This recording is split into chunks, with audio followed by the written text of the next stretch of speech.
start, Ravi.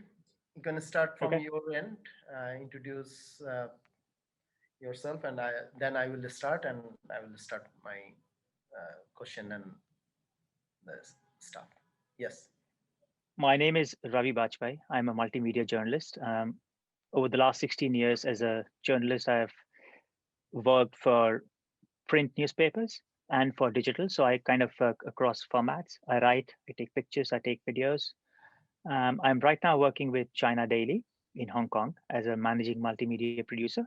And back in India, my my last job before coming to Hong Kong was with Hindustan Times, where I was the head of video for the digital company, and I set up the digital video operations for Hindustan Times.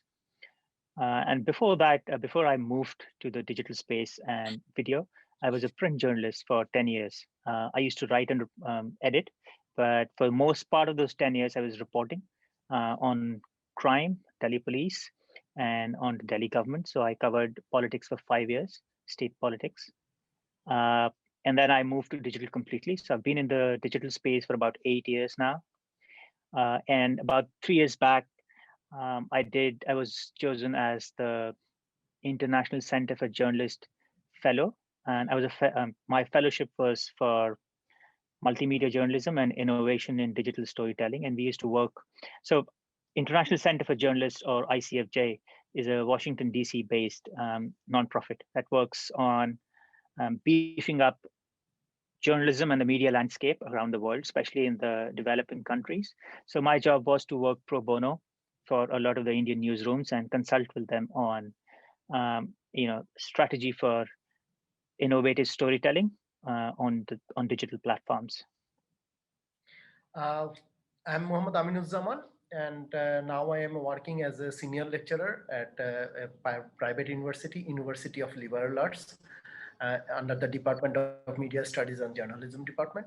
So before that, I was a photographer and working as a photographer for 10 years at DRIC Picture Library Limited, and also doing some multimedia story for the BBC. And with that, I also do teaching in Patshala.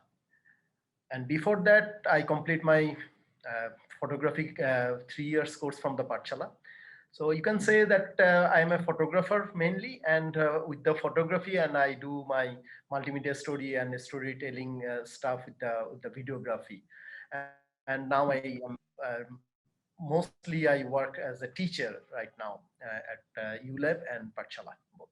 So from this point, as you mentioned that you start working with, as a journalist, and I like to ask my first question that as you start your career as a journalist, how you shift from the writing journalism to the multimedia reporter, and why you do these things, why you choose this option.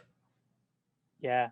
Um, I started with, I was always based in Delhi, India's capital, as a journalist. And I worked with quite a few newspapers for the first 10 years in my career. I was with Hindustan Times, that is one of India's leading English national newspapers.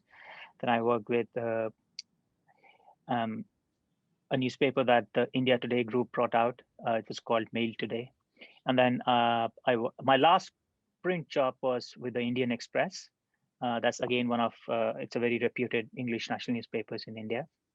And for most part of those 10 years, I was reporting. And I also headed bureaus of reporters. But law and order and politics over this time. And then at about, say, after 10 years, in about 2011, I was kind of, well, I'll just be honest, I was kind of getting bored, because as a print journalist, as a reporter, all I was doing was, I mean, and I liked it, to be honest, but it kind of became repetitive, because I was, going to meet my sources and officials, finding stories, coming back and filing them. And then I realized that, no matter how much I rose in terms of my position and experience and designation within print journalism, I would always, effectively be doing the same thing, going out, reporting, coming back, and filing. And I kind of didn't see myself doing that for the longer in the long run. So I started to think about, what more I can do. And then I came across a fantastic course that was being run out of Philippines, Manila, by the Konrad Adenauer Stiftung Foundation. And I enrolled in that. And thankfully, it was a course for working journalists. So I did not have to take a career break. It was mostly online with 2 on-campus visits to Manila, to the campus. So that course kind of opened my eyes. And this was about the time, you've got to remember, in 2013, when newsrooms, at least in India, actually in South Asia, didn't really have any positions of, a multimedia journalist. So the concept wasn't there. You were either a broadcast journalist or you were a print journalist. In fact, till about actually only a year after I completed my postgraduate diploma in multimedia journalism from Philippines, did I see a non-profit organization actually advertise for the post of a multimedia journalist.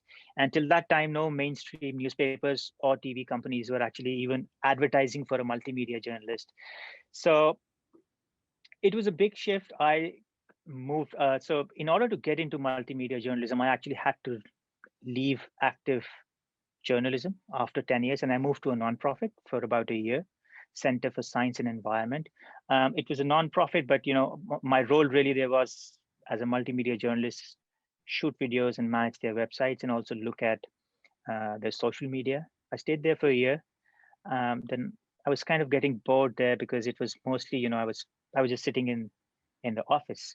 So then I moved back to mainstream newsrooms. And so, I mean, well, just to sum it up, I wanted to change. I didn't want to be, I didn't want to be doing the same routine all my life. And then when I did the course, I kind of liked, and till also, I have to say that till that time, I had never used a DSLR camera. So the first time I used a DSLR camera was actually in my multimedia course after 10 years of doing print reporting. And then I kind of took to it, and then I liked it. And then I moved completely to video. With these things, you were bored, but in the present time, uh, the reporter need to learn this multimedia Yeah, techniques due to the technological yeah. differences. And how do you, how would you connect with this requirement right now for the reporter? Yes. I was an early mover in this space. There was a time when most news organizations didn't realize the power of online video. And at that time, there was no requirement for journalists to do video, but I saw that change very quickly. Within 2 years, all newsrooms were talking about training their existing reporters, be it print or broadcast, to be able to shoot themselves and to train them in, basic sequencing and video storytelling. And that change happened very quickly. I remember when I moved back to a mainstream newsroom, the same newsroom actually where I used to work as a print journalist, I went back as a video journalist. And I remember my colleagues were kind of, back in 2013, when I shifted, it wasn't a requirement for journalists to be able to do video. But I saw that change very quickly. Within 2 years, the whole newsroom was talking about training all their journalists and upskilling them to do digital video. Um, and I remember my first job as a video journalist was in the same newsroom where I used to be a print reporter. And I remember my colleagues who were still doing print journalism then used to be very amused why I had left a good print career to go to online. Because digital journalism at that time wasn't considered serious journalism, right? It was just considered a clerical job of copy pasting stories from newspapers on the website. And so but like I said, that changed very quickly. Within 2 or 3 years, the newsroom went into a full transition, and Hindustan Times actually was one of the first news organizations in India who actually redid their whole newsroom. The whole floor was redone for convergence and digital first. And so that was the time when all journalists were then asked to take mandatory training for shooting videos and understanding what a video script is, what's the structure, and the management started to sensitize them to, what is online news and why do we need to do that. And then all the journalists were kind of trained in social media. But the transition wasn't overnight. It took many years, and I believe many of these organizations are still kind of undergoing that phase where they're transforming their print or broadcast, traditional journalists, single platform journalists into being multimedia journalists. But I think I would say we are in 2021, right? At about 2016, it kind of became essential for all single platform journalists to start doing digital first journalism and starting to shoot video, at least basic video on their phones. And at Hindustan Times, we got a mobile editor whose job was to train about 750 journalists in shooting on their mobile phones and editing on their mobile phones. This was also the time when this whole mobile filming and editing was just coming up. So there were a lot of new apps, a lot of new things being tested. People had different kind of phones. Not all apps worked on all operating systems. So this was really a time of experimentation. But I think it seeped into the company's DNA, and in fact, the whole industry's DNA that journalists need to be doing their journalism for more than one platform, and there was a huge need to upskill all these journalists, and it became imperative to actually to learn more and do more for all the journalists. So in that point, I just want to know from you that how would you deal with the new technologies and new equipments when you think that next time I have to go, do a story with this new camera or new light or new sound. That means every time uh, in a market you will find a new type of device. So how do Yeah. you cope up with these technologies? So I mean, you have to look at that question in two ways. One is for first time video producers like print journalists. Let's say you're a writer and now you want to take up shooting. That phase, I've left that phase a long time back. I can answer that question though. But the other point is, of course, now these days, now that I've done video for so many years, how do I look at technology and changing technologies? Which one do you want me to answer? The one that where in the initial days when I shifted from print to online and doing video, or Print to now? online. Now I like to know the for this course that print to online, that how you cope up with this. Okay, okay, all right. Well, I have to say when I took up my course and I was still, so I remember when I enrolled in the course, I was still reporting for the newspaper, and that was the first time I think I started to shoot with I bought a Canon 550D with your regular kit lens and one tripod, and I bought a Zoom H1 recorder. I didn't have a lav mic then, and I remember that, of course, the kit lens was not good enough because I used to see videos online, and then I used to go out to shoot, and I did not get similar images. They were not as good, as clear. And then the more you shoot, the more you realize that you can't rely on just one standard focal length. You need longer lenses, you need wide lenses, you need medium lenses. And that was a time when I actually um, I had to thank my photo editor at that time for the newspaper, because he actually gave me some of his own lenses to try. So I could use his 7200 high-end Canon lenses. So thankfully, I didn't have to rent lenses, or I didn't have to make do with just the standard 18 to 55 kit lens. I could experiment with these new lenses. Um, I have to say that learning the camera and understanding the functions wasn't so difficult. But that said, I've been doing video for 8 years now.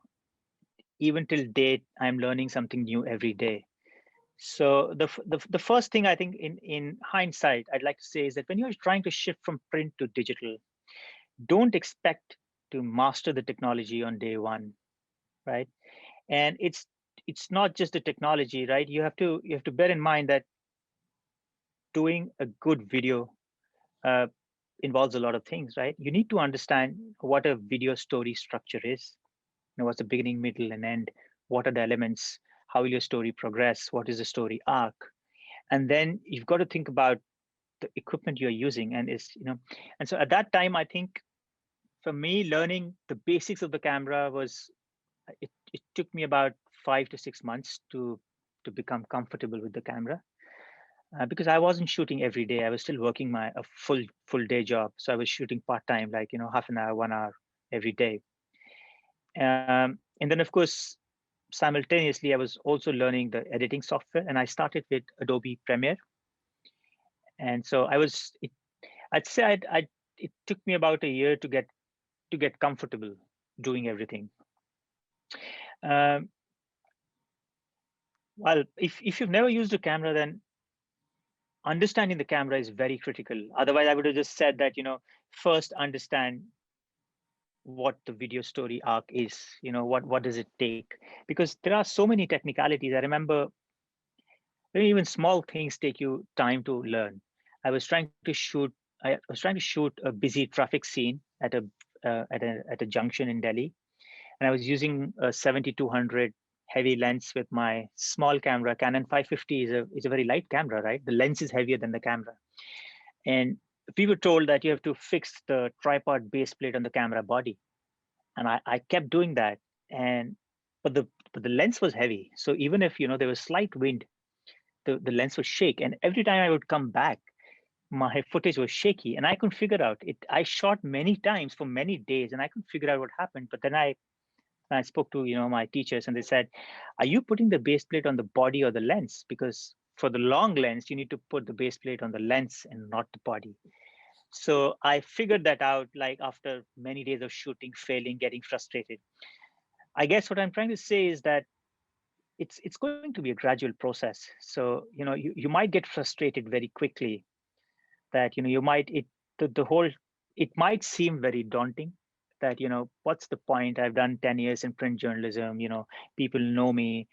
It's sort of I'm comfortable with this medium, and why should I take the trouble of learning something that is so difficult? I'm not saying it's very easy, but but you really need to want to do it. Only then will you learn it. Because I remember I used to spend days and nights watching online tutorials to learn the basics of the camera and the lenses, is what basic 3-point lighting is. Because for 9 hours it wasn't a physical course in a studio, so there was only some literature that I had about what basic lighting is, and what a wide shot is, what a mid shot is. So for me, everything was I learned everything online from YouTube and blogs.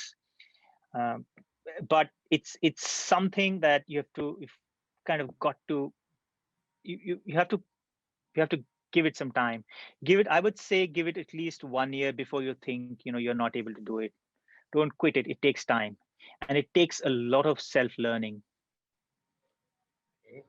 So now I like to ask your present working conditions. It means what is the process would you normally follow uh, to do your multimedia story right now when you are working for the China Daily? Yes. Okay. So for China Daily, I've I'm mostly doing just video, and I personally feel that the multimedia term is kind of misunderstood at times, or can be misunderstood. You're truly doing multimedia journalism only if you're coming back and reporting the story in different formats. Like if you're writing the story, you're getting pictures and doing videos. In my current job, I'm only mostly doing videos of my stories. I work for the documentary team at China Daily, CD Docs. Um, I can talk about my kit first. Would you like me to talk about the kit first or the Yeah. workflow first? No, no, the kit and then workflow. Okay. We have a C300 Mark II cinema body Canon. It's an expensive camera. This is the first time I'm actually using a full cinema camera, because until now I had only used DSLRs, mostly just Canon 5D Mark II. Actually, that's the camera I've used for most part of my video career. Uh, but now I'm using the C300. It's a very good camera. We use two Canon Cine lenses. I have a 1880 4.4 f-stop, and then we have a 7200. So it kind of covers your whole range from 18 to 200. That's kind of all we need to shoot a documentary. Then we have a lav mic, a Sennheiser ENG 300, I think. Then we have a special overhead mic, a boom mic. That's a pretty high-end mic. So when we shoot interviews, we use both the mics on 2 different channels. So, and then for lights, we have 2 Lupo lights. Like, I think they're 1x1 panels, but they're full RGB and high intensity lights. So these 2 lights are good enough. And for fill, I usually take my 5-in-1 reflector. And then I mean, that's something I've learned lately, to use a gray card.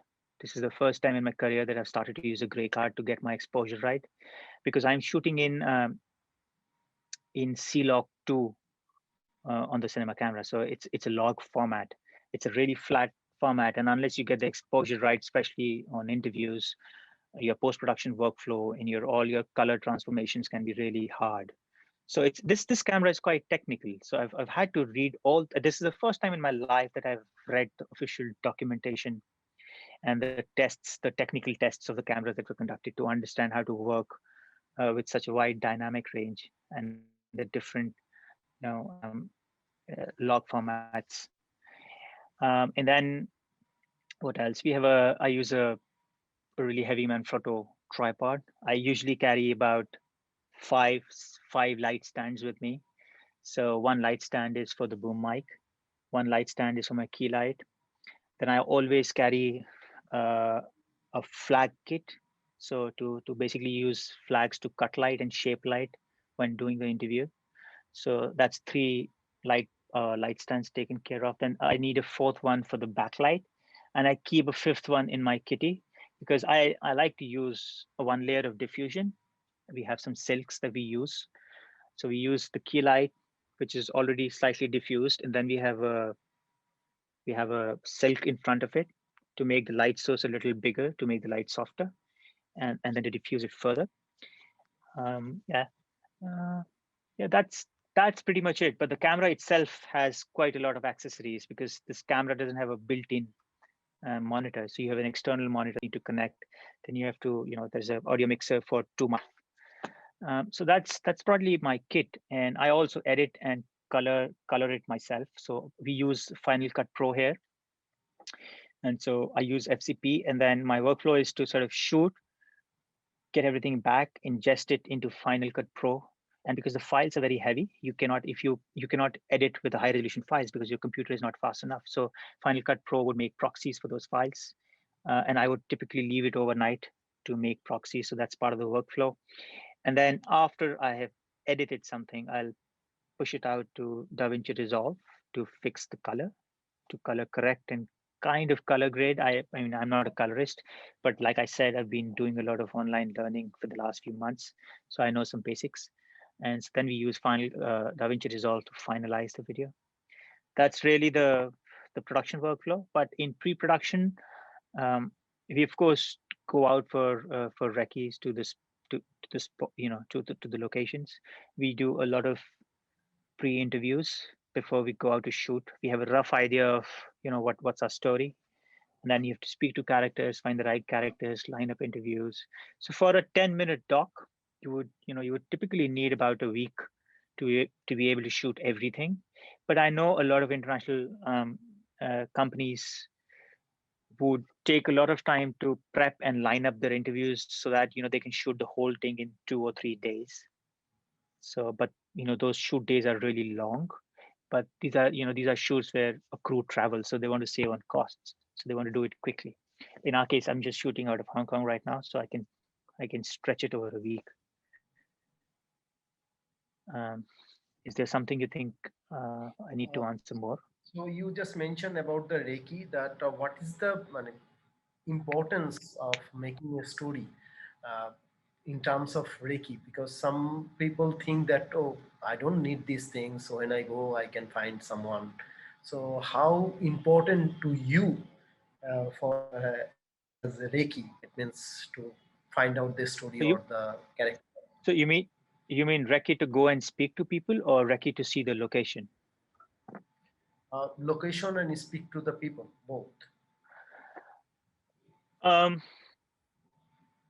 See, you can do your pre-interviews over the phone. That's fine, but not always. Like we're doing one documentary for next month.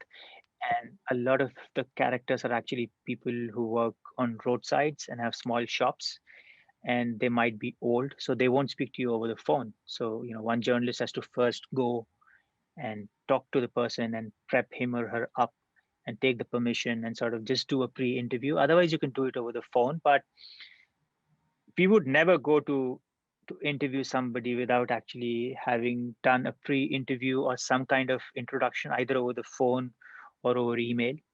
We'd like, we'd like to know if, what's the character's backstory, because you can't really start an interview without really knowing how your character fits in your story, because otherwise you run the risks, two big risks. One is you end up not asking the right questions, right? And the other big risk is the speaker would end up speaking for 1 hour, and then you don't know where to cut from it, because you're going to make it into a 5 minute or a 10 minute video. And if you interview 5 people and you have 5 hours of footage, then you're going to have a hard time in structuring your story. So you need to know,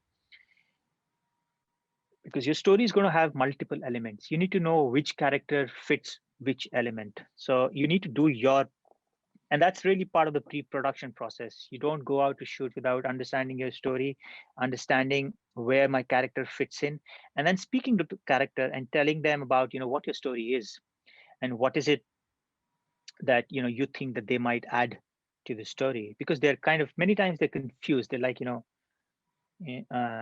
mean, recently I shot something, and I remember the character I was interviewing, after doing the 15-minute interview and having set up all the lights and all for about 1 hour, she was like, you're just going to make a 5-minute video. Why did you interview me for 15 minutes and spent 1 hour in setting up your lights? So they can be a bit confused and overwhelmed. You also have to tell them beforehand, like, I'll be coming with a huge kit. We'll be 2 people. We'll have 5 big bags. Because what happens is you can, and this happened with me once. I spoke to a character and I said, look, I want to interview you. And I did the, pre-interview.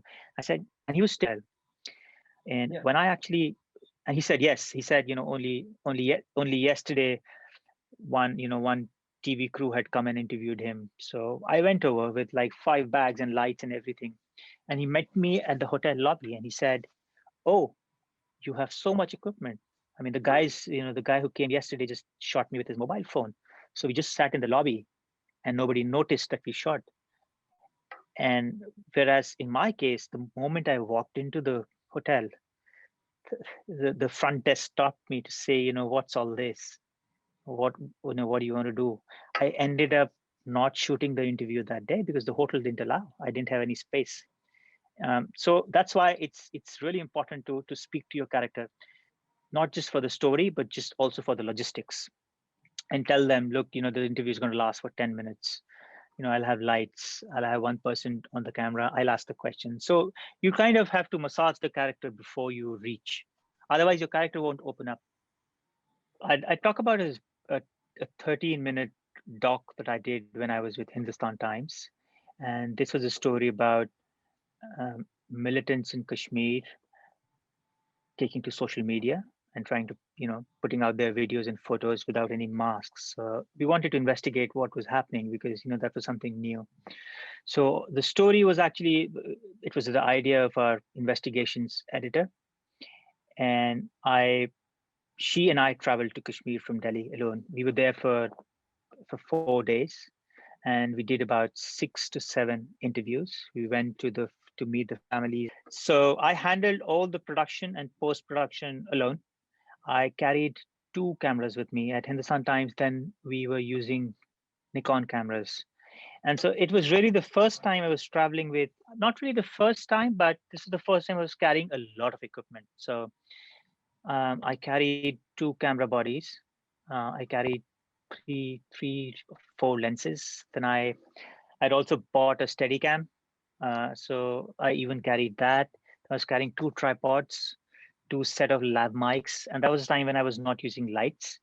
But even without all that, and then of course your memory cards, because I wanted to go with a lot of storage because we were shooting for 5 days and we were shooting for full days.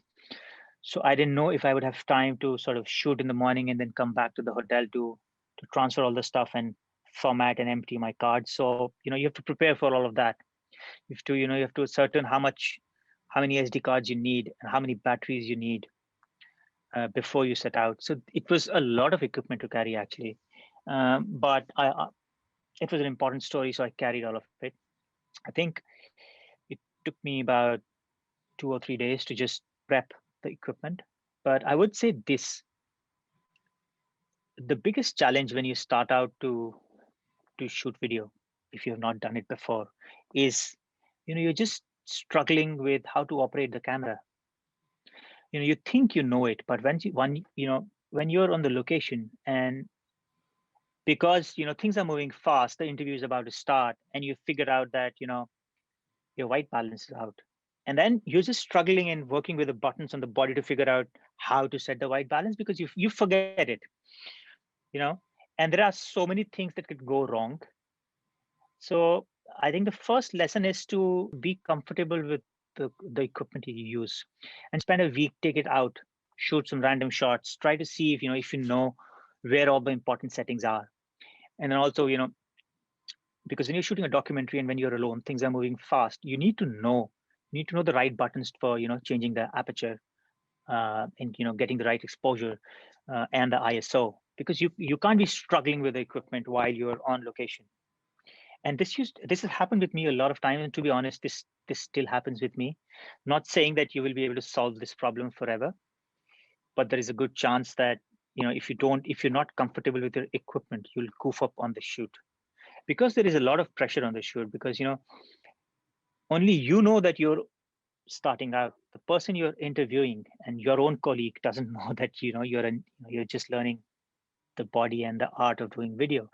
So the first thing is to just spend time with your equipment, and especially when you're going to shoot something important, don't take it. You will be tempted to take new equipment. Oh, let me try this. It's an important story. Let me take a gimbal. So I took a Steadicam with me, and I had kind of practiced how to stabilize it and how to use it, but I hadn't really ever shot on location with it.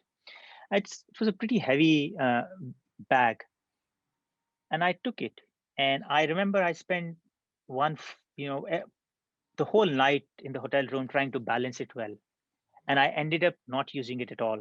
But I took it out of excitement. So this can happen with you with any set of equipment. So don't be over ambitious. Only use stuff that you know very well how to use. And then the other important thing is that once when you actually go out to a shoot, and especially one in which you don't have the comfort of coming back to office at the end of the day and sorting out everything. If you're out for 4 or 5 days, the big trouble is if you don't have your workflow right, you'll have big problems prepping your equipment for the next day. So for instance, you shoot the whole day, you come back to your hotel room at 9, you're tired, and the only thing you can think of is just sleeping, because the next morning you have to get up at 5 to get your morning light. But before that, you need to charge your phone. You need to take out all your cards. You need to transfer all of them on at least 2 backups. And then you need to format those cards.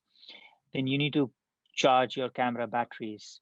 And if you don't think of these things before you leave, you'll have problem, because if you're carrying, let's say if you have 2 cameras and you're carrying 4 batteries, you need to be sure that once you reach a hotel at 9 o'clock and you want to sleep, it's better if you arrange for 4 chargers, because if you have only 2 chargers, then you won't get enough sleep, because you'll have to wake up to change your batteries at night, right? So these are small things that you need to prep in advance. You don't foresee these things because you're too bothered about which camera will I use. I'll get good depth of field, I'll make this shot, I'll get the morning light, I'll shoot a time lapse. But on location, you figure out that you mess up with these small things, it kind of upsets the whole day. So you've got to get that workflow right. And then once you pack up all your stuff, you need to be sure that it's good if your colleague offers to hold some stuff for you. But like in broadcast news, if you're a reporter, you know that you have to carry the mic with you, and then the tripod and the camera person would carry. Here, if you're a one-man band, you're expected to carry everything yourself. And especially, I also shot stuff when I didn't have a reporter. I was the reporter also, on that video. So I had to report. I had to ask the questions, and especially there have been times when I've shot with 2 cameras, I've done an interview with a wide and a close-up shot, and I've set both the cameras, and then I have sat down to interview. So I've done that also, and those are the trickiest because you want to focus on the interview and asking the right questions and listening to the answers so that you can ask the right cross questions. But at the back of your mind, you're worried: is my camera still rolling? Did I press the record button? Is the battery off? Is the focus right? So you have to think of all these things. And these days, if I would prefer, if I'm shooting alone and I'm interviewing somebody, I set up the camera, and it's better if you take a long HDMI cable and have a field monitor in your hand. So at least you're comfortable that you've got the right frame and everything is still recording. But that's, of course, I mean, you'll figure it out. But I think my with this, you have to know your equipment well and each part of your equipment very well, right? You might realize you've carried everything and you forgot the base plate of your tripod, and then you're gone because you can't shoot interviews with it, right? So you prep your equipment well. You understand your story first. What is it you're going to shoot? Do you need two cameras? Do you need one camera? And then once you've done that, you have to figure out if you can carry both the cameras. So be practical on what all you can carry, right? And once you've done that, then you figure out your workflow. From day to evening, you have to figure out your workflow while you're shooting. And once you're back from the shoot, what's your workflow to transfer all your footage, to have backups, and then to format it and be ready for the next day.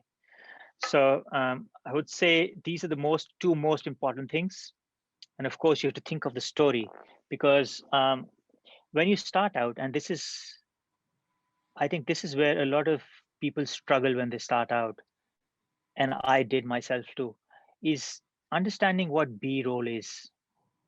When you go out, and this was one of my biggest worries when I would shoot a video, when I had only shifted from print to digital. My big worry was, this is a 5-minute video. Do I have enough footage?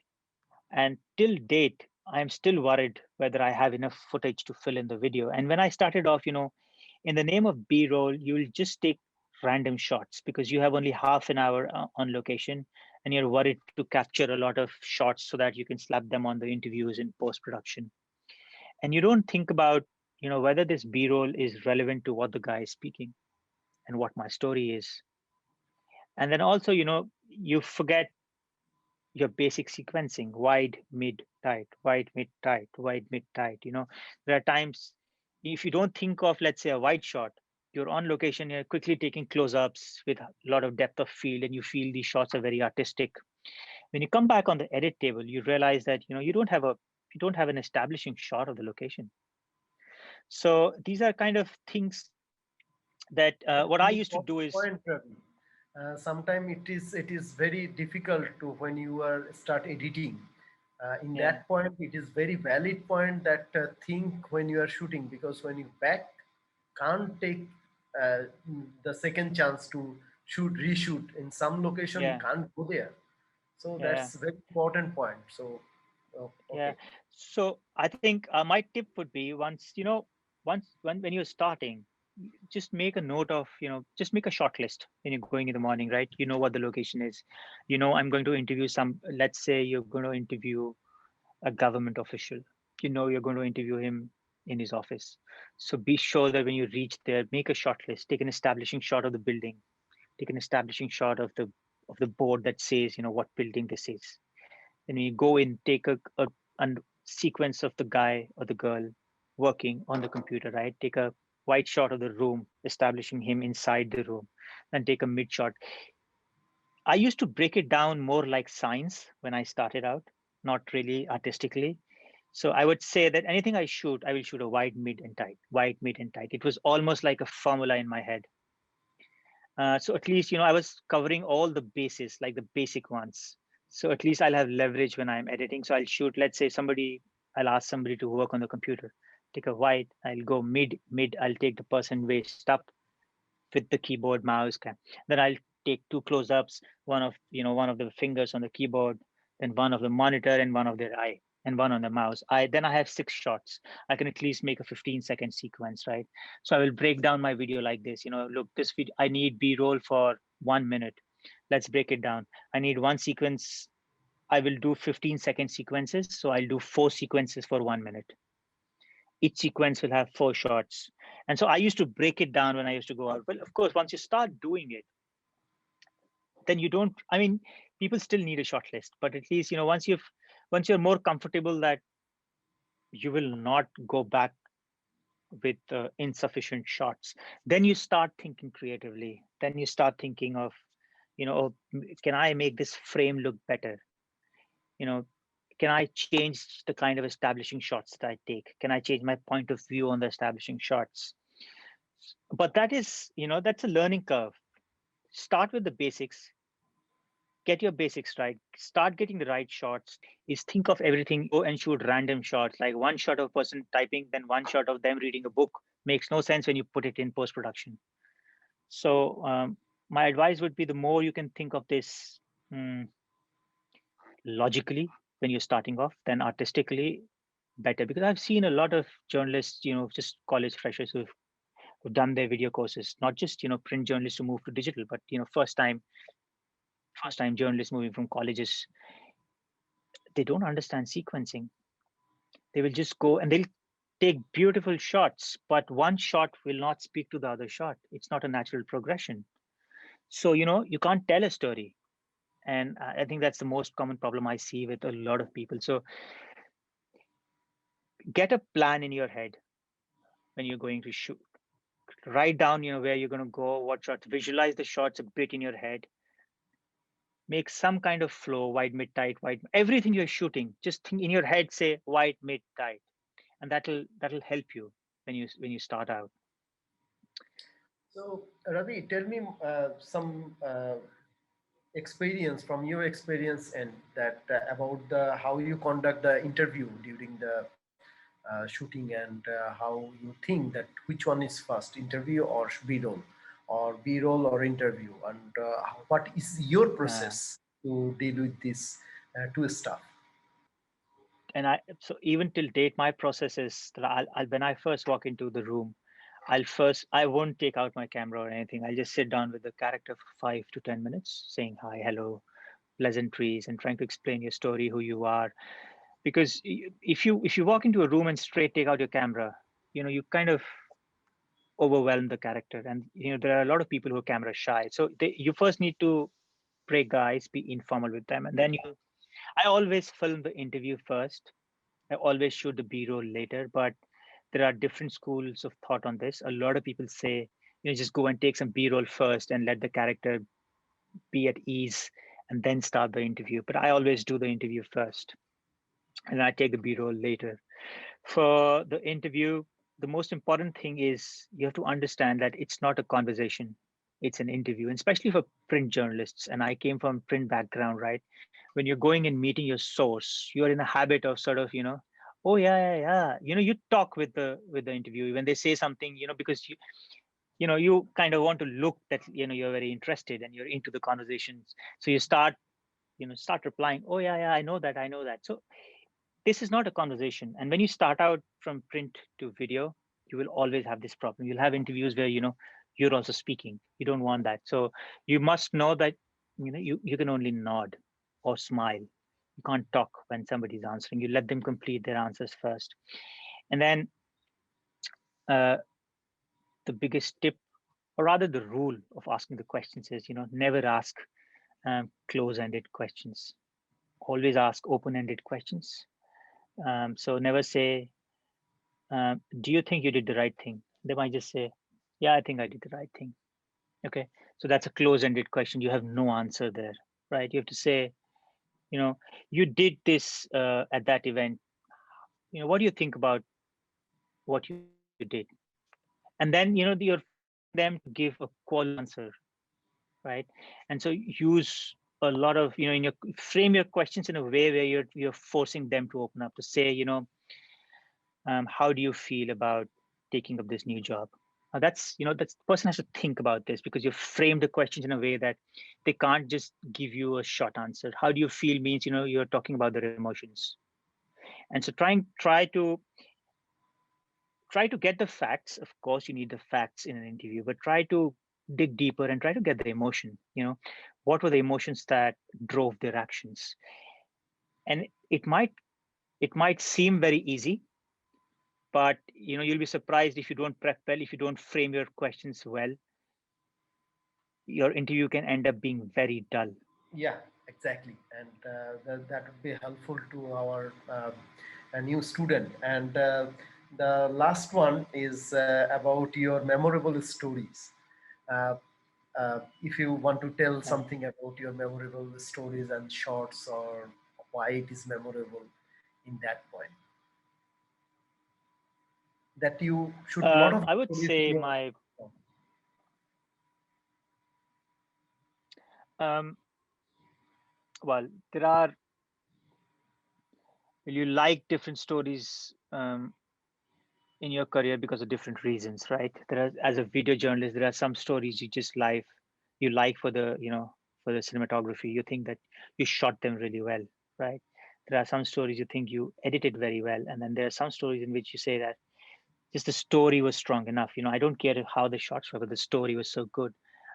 So I would say that one of my most memorable would be the story that I just spoke about, the Kashmir story, because this was the first time I actually traveled out of my base location for 4 to 5 days, all alone with my camera and my equipment.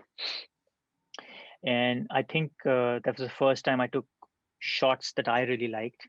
So when you're a print journalist, right, like me, you've already reported for some time, so you know what a good story is, and you've had that satisfaction of a byline, and haven't broken the story or something that forced the government to make some changes. So you already have that satisfaction. The first instant gratification you're looking for when you move to video is, are my shots looking good? Because that's the first feedback you get from peers. Oh, that's a great shot. How did you take that shot? The colors look nice. This looks so well. So the first kind of reward that you look for when you just start out in video is, for somebody to say, the shots look great. And then and then slowly, when as you so in my case, that was the story that I did in Kashmir. I really liked the way I shot it. It wasn't perfect. The interviews were, some of them were not well lit, some of them were not perfectly framed, but okay, I got a lot of very good b-roll. um, and then there were stories that I did. I mean, there were quite a few, to be honest, that I liked for the editing of it. And I just did one very recently in Hong Kong on a recent fire at a Nepalese restaurant. So it was a story on the minorities. Uh, I like that story because this is the first time. I kind of feel that this is the next big step for me as a video journalist, from having used DSLR cameras for long to the first time having used a cinema camera.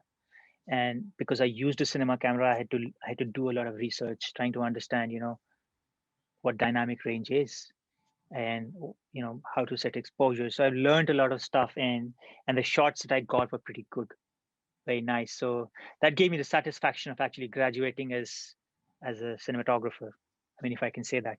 But uh, so these so just, but if I had to pick one, I would definitely pick my Kashmir story, because the story was very strong, and we shot it in very tough conditions. We traveled a lot and had a lot of gear. The first time I was using two cameras all alone. So that I would say would be.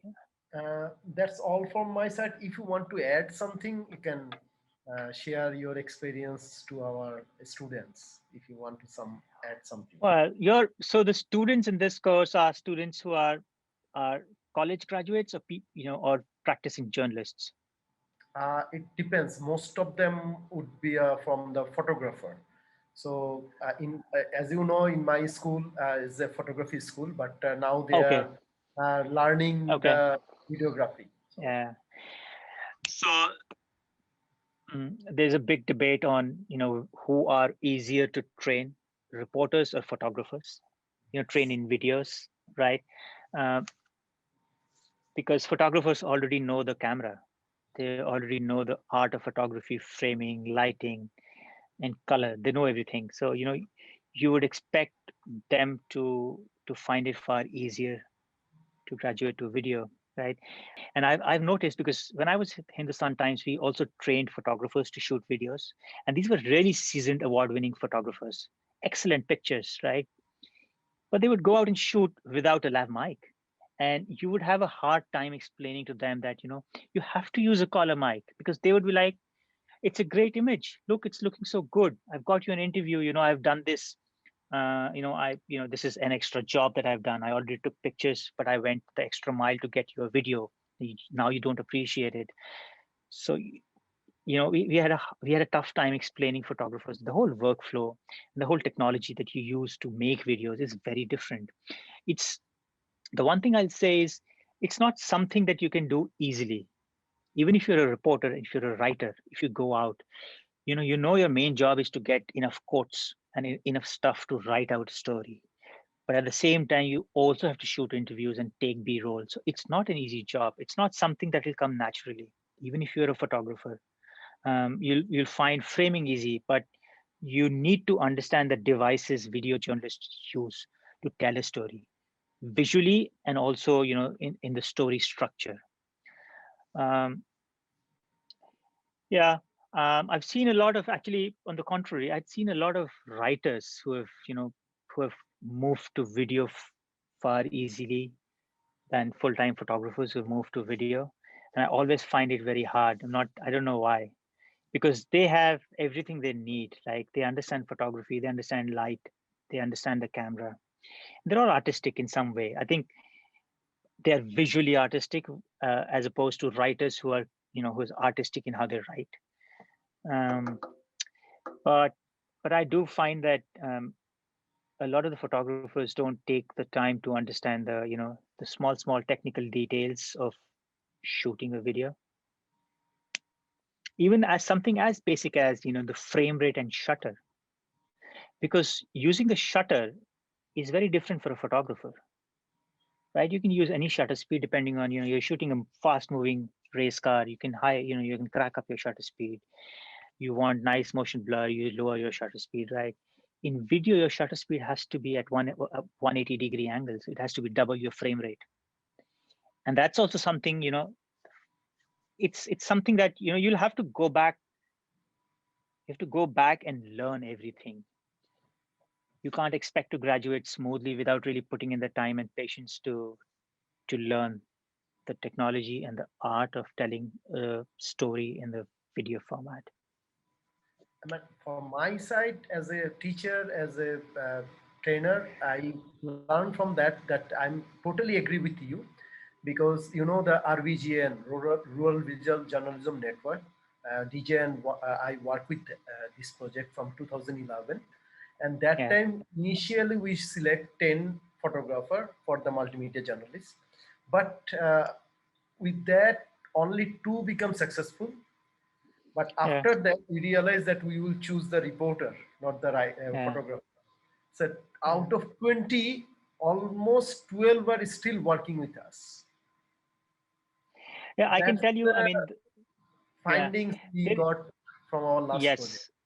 And I think I know, I mean, I can guess a lot of photographers are a little underconfident of their language skills. I mean, that at least used to happen when I used to work in English newspaper. So, they constantly think of themselves as, I can't write. I can't write a story. I can't write a script. I can just shoot a video. I can just shoot visuals. And then they're also so much in love with photography, because that has its own romance. That's a very different visual storytelling medium. So I think in their head, video might be, they might be weighing still photography and video when they think of video, and they go back to photography because they like stills. But for writers who have never used a camera, who've never done photography, for them, that's not a decision. That's not a hard decision to make. They just take to video very quickly. But I do remember that when I was working with Indian Express, and a lot of photographers, the newspaper photographers, were being asked to get B-roll footage from whatever stories they shoot. They used to get people who have never shot videos, beautiful shots. So they feel that these are great shots, but I can't put them together to make one solid story, because the shots are they're not connected to each other. They're great frames and great compositions, but they don't speak to each other to kind of make a full story. So if photographers can really put their heart into learning what a story is, what's the beginning, middle, and end, Because for a lot of photographers who shoot like photo essays, they think of a story in a very different way, as opposed to when you write a script, the beginning, middle, and end. So the photographers will definitely have to think hard about the flow of a story, the elements of a story, because I think visually it's not very difficult. And of course, they will have to learn sequencing, wide, mid, tight, because in the photography language, they don't have to do that. Like, not very often. Robbie, there's another point for the general student who are not decided to what they are going to be. So, do you have any advice to them to become a video journalist? Okay, I think there are two parts to this: video and journalist. Um, I think the jury is still out on what it takes to be a journalist. Okay, I mean, you have your professional courses that teach you journalism, and I think it's a very good option because this kind of ground you well in the in the theory of journalism, and they sort of you plant your feet on a firm ground. But that said, you these days, you have a lot of you have a lot of bloggers who are not professional journalists, but they're still telling great stories because you've got to remember, there are political stories, but there are also human interest stories. A lot of a lot of great work on storytelling, especially the feature stories and human interest stories, is coming from many times non-journalists. So even if you're a documentary filmmaker, you kind of fall in the category of a storyteller. So I mean, doing the course is definitely great, but that's not the only way to get into storytelling. You could start out on your own, find great stories, and these days the whole process is so democratized that you can have your own channel and start putting out great stuff, right? But that said, if you learn video, then that's an added strength, because that's even in mainstream journalism, while people are trying to upskill themselves and learn video, there is still space for people who are very good with camera and very good with the art of storytelling in a visual format. And maybe if you're great, if you shoot great videos, then you can work with a practicing journalist, because then you're actually working on stories as a cinematographer, as a shooter, and maybe even an editor. And then you can learn the the tricks and tips of journalism while you work with a senior journalist on the field. I know a lot of young students who who who studied their postgraduate degrees in video storytelling, and they're now working with very seasoned international journalists.